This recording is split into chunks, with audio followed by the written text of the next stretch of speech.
Francisco Espoz Ilundáin, being better known as Francisco Espoz y Mina, was a Spanish guerrilla leader and general. He was born in Idocin in Navarre. His father, Juan Esteban Espoz y Mina, and his mother, Maria Teresa Hundain y Ardaiz, belonged to the class of yeomen, rural smallholders. Mina worked on the small family farm until 1808.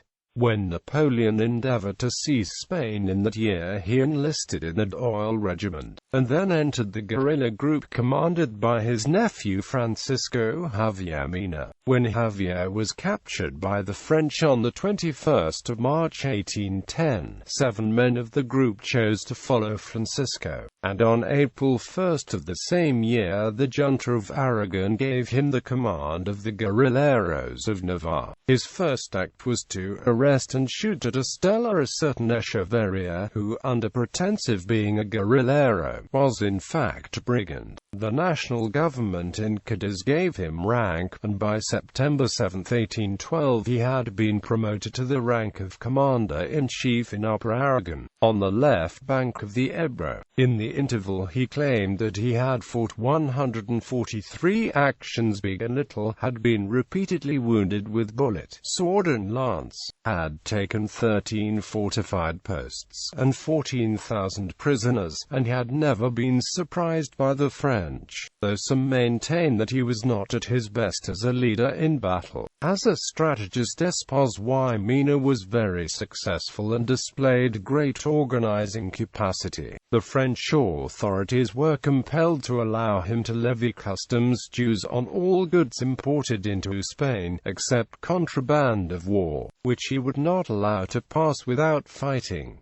The money thus obtained was used to pay his bands a regular salary. He was able to avoid levying excessive contributions on the country and to maintain discipline among his men, whom he had brought to a respectable state of efficiency in 1812. Espoz y Mina claimed that he immobilized 26,000 French troops which would but for him have served with Marshal Marmont in the Salamanca campaign. In the campaign of 1813 and 1814 he served with distinction under the Duke of Wellington. After the restoration of Ferdinand VII he fell into disfavor. On 25 and the 26th of September he attempted to bring about an uprising at Pamplona in favor of the Liberal Party, but failed, and went into exile. His political opinions were democratic and radical, and as a yeoman he disliked the Hidalgos. The revolution of 1820 brought him back, and he served the Liberal Party during the Triennial Liberal in Galicia, Leon and Catalonia. In this last district he made the only vigorous resistance to the French intervention in favor of Ferdinand VII. On the 1st of November 1823 he was compelled to capitulate, and the French allowed him to escape to England by sea. In 1830 he took part in an unsuccessful rising against Ferdinand. On the death of the king he was recalled to Spain, and the government of the regent Christina gave him the command against the Carlists in 1835, though they feared his radicalism.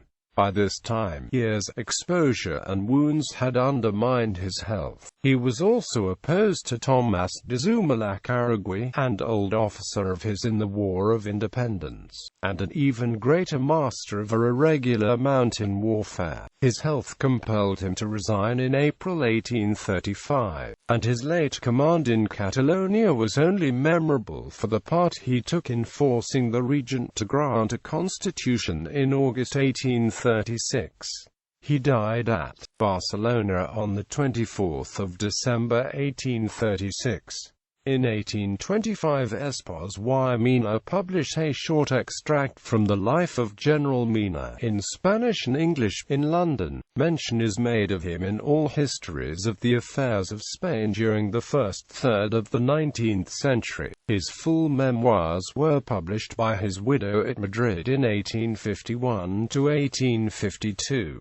The Plaza de Mina in Cadiz, Spain is named after him.